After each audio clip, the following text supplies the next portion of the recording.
region who had the majority in the regional diet.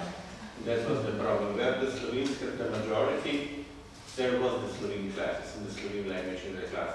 For example, Styria, which is half German, half Slovene, and this diet was, the majority of the diet was German, but that was harder to reach, to get a position to be, for example, full Slovenian high school. And in Trieste region, Slovenes were not represented in the regional diet. I can pick up for this. Sorry. No, it's okay.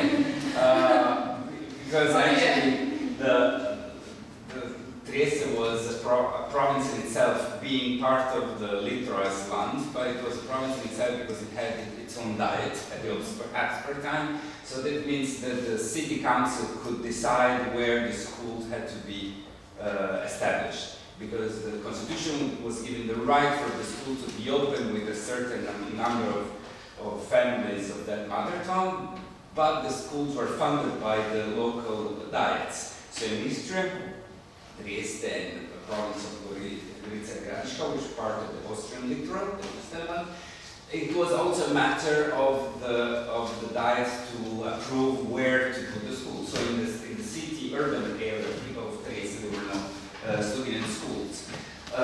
They were started to be, in the outskirts, which something that actually became part of the city, because there is a problem of the city going to peasants, not only of the peasants going to the city.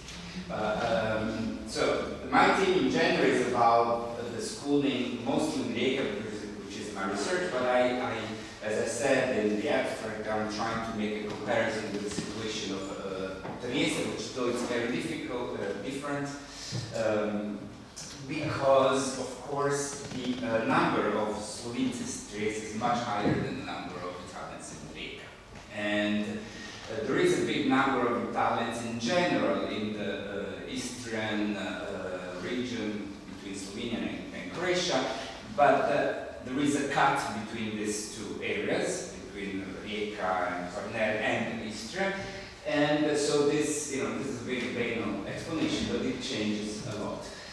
My problems are in general about not just schooling, but defining what we think when we talk about Italian Slovenes, and the problems of majorities and minorities when they are established, and in dynamic multilingual environment, and how in general these things are connected to the political conjunctures, and how actually even the relationship to cities and countries, which is a long historiographic debate, is also interested by these questions, and also how this become not just a matter of politics, but also a matter of mental mass. To go back to the Habsburg period, as I said, Trieste was Kustellan, but it also had its own diet.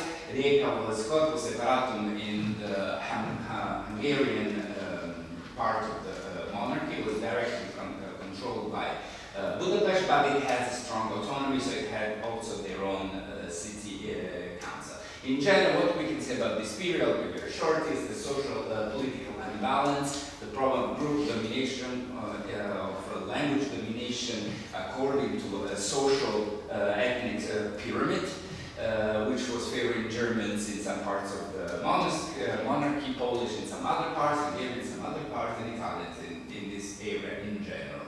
Of course, this goes to an understanding of the relationship between cities and countryside, which is also due to the policy that was made. It was not just an economic, social situation, but it was also made by the policies of these political parties once they started to be in power, which was like delimiting the space of the city in a way that Trieste, if it was Italian, had to be shown as much Italian as it was, and Rijeka as the same thing. The number of Croats in Rijeka was probably, who knows, depending on how the census we can consider them, because one of my statement is there are a lot of speakers of Italians and Croatians in Rijeka, but then a lot of them actually can do what I call ethnic surfing at some circumstances. In general, the social situation was favoring Italians, so we have a number of 24,000 Italians and 12,000 Croats in general from World War I. And we have 50,000 Slovenes, almost 200,000 Italians in Trieste. Post-World War I, I'm just listing the complicated situation, which was anyway defining the political status of the school and the policies of the schools in general. So I'm just saying how also the political conflict was also brought by an uncertainty after World War I, but also after World War II, about how the border would be settled. And then in Italy, of course, we have the Gentile School. We've been hearing already about the nationalization. These are the numbers, these are the names of the schools which are around the province of Trieste, in the province of Trieste, around Trieste, but also more in Trieste. Some of them, Vella, Stetivan, or Sediato, Royan, Capinara, are definitely part of Trieste, but also Bartola today you could call it part of Trieste, and the municipalities would also include parts of, which were not so close or not so urban. Slovenian interwar, interwar, the Slovenian Christian language were of course hidden and repressed, we all know that. We don't have to talk much about that, and the Gentile laws created the culture of all the Slovenian and Christian schools by the end of the 1920s. 1943, 1945, there is the occupation of the German military area, but Italian structures are still in place. So you have both in Trieste and Rijeka an Italian administrative structure, which is there is continuity in that, it's still working. In Sušak, which was occupied by the Italians in 1941, you have the Christian schools again, but in general you have also a phenomenon which makes a continuity between 1943, 1944 and 1945, 1946, which is the phenomenon of Yugoslav partisan schools, Slovene and Croatian, depending on the areas. 1945, 1947, 1948 is what I'm starting more on my research, which is mostly I have to say.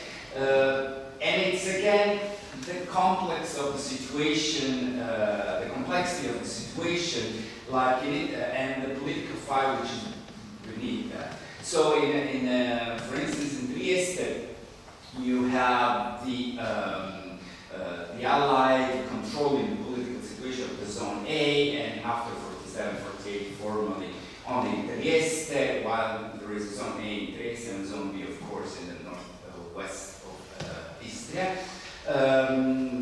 And you have the immediate opening of Slovenian schools, but the structure, Italian structure, still survives. You have the possibility for Slovenian kids to have their schools according to some patterns, but the thing is not so easily organized, and there is also decrease of Slovene kids going to Slovenian schools in Trieste. I'll go back to this in a bit. So you have in Rijeka at the same time, the Rijeka is actually considered sort of a zone C even before the peace treaty, because it's clear that it will be annexed. You have actually the people's powers and the Yugoslav military administration in Rijeka, but you have an explosion of Italian schools. So there is the first moment is actually very in favor of the presence of Italian schooling. Rijeka is considered by the same Croatian political cadres of the Communist Party and bilingual city, if not at the beginning, even in a city when they admit, at least for the older part of Rijeka, Fiume, because one very important thing from you, in general for cities, the changes of the borders. In Rijeka, this is very important because what we call Rijeka and Fiume or Rijeka changes. So after World War II, Rijeka is not just the old Rijeka, it's Sušak, it's Rijeka, and it's Zamet, which is the area going to Kasta. So it's, the towns gets much bigger. So when you talk about Rijeka, and this is something usually stories don't really put so much attention to it. Anyway, so you have the unification of the city, and at the same time you have many Italian schools, along of course Persian schools, even though the Italian pupils at the beginning are prevailing. What I say that there is a very strong connection between a lot political situations coming on. I don't have the real time to them, of course, but you have the coming from crisis, which is very important for Trieste and the separation of the divide between the same Slovenian political communist elite, and also in Fiume and Rijeka you have the Italians, who some of them came from the area of Trieste, some of them from the area, which were very keen to have an internationalist view of the communism. But then you have even more, and this is something which I actually realized, at least for the Rijeka thing, the Trieste question was crucial. Between 1951 and 1954, during actually the advancement of the diplomatic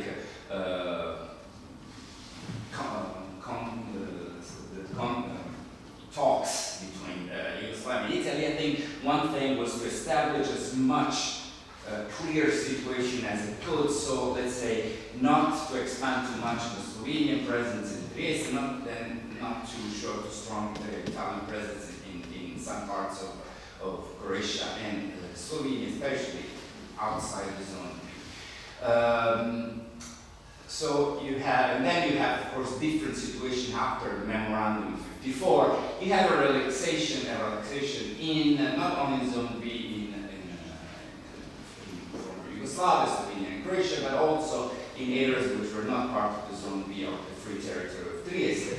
And in 60 you have a definite liberalization, contacts which go on, and business which is brought also about the possibilities to have relations between Italy and Yugoslavia, which were not very easy until then, but the memorandum gives these possibilities. Trieste is a little particular because you have a long Cold War in the mental configuration of the people and also in the blocks. In the 1980s, for instance, there was a possibility of the so-called legge di tutela, that was of starting some sort of framework, to define some framework of the possibility to use Slovenian in town, and the students of some schools like Dante were occupying the schools against bilingualism. So there was resistance. Petrarca very recently had a fourth language as a foreign language after German, French, but maybe you can correct me, French, English, and German, they decided Spanish instead of Slovene, which says a lot about some part of the Slovenian public opinion. There is, there is a difference in the society. At the same time, there are people starting to be much more open, and the process in general of European integration made possible for a lot of people to enter onto the Slovene society in a way, to go to the Slovene schools, as it didn't happen before the 90s very much. It happened in the 80s much earlier. And also in Croatia, the situation from the 1990s changed a little bit, because at some time, in one way, you have a nationalism from Zagreb, at least a sense of trying to homogenize culturally and political situation, but you have also Eastern regionalism, and according to the new democratic values, regionalism in Eastern was strong, and the ideas of minority was strong, and the Italian minority influence was much stronger than in the 90s. So for a very little number of people, you have bureaucratic structures. Even though Italians in a way are treated like a phantom, as people say that Rijeka is port of diversity, people say that Rijeka is a multicultural city, actually it's not. But, it goes well with the legacy. Identification of majority and minorities are very important. You tell me when it's like 3 minutes or 1 minute. It's 5 minutes. Okay. Identification of minority and minority language is of course basic to understand how things changed and how things developed. Because why do we have to assume from the beginning, even before 1948, which is the language of the structure of the situation? Of course, the GMA made very clear that the structure in Trieste was the Italian structure. So you don't have sovrintendente, provveditorato, which is the Italian name of the school office. We have sovrintendenza. The language is Italian. In the Rijeka, at the beginning, the thing is not clear like that, because you have a strong presence of Italian population in what was before the Italian Rijeka.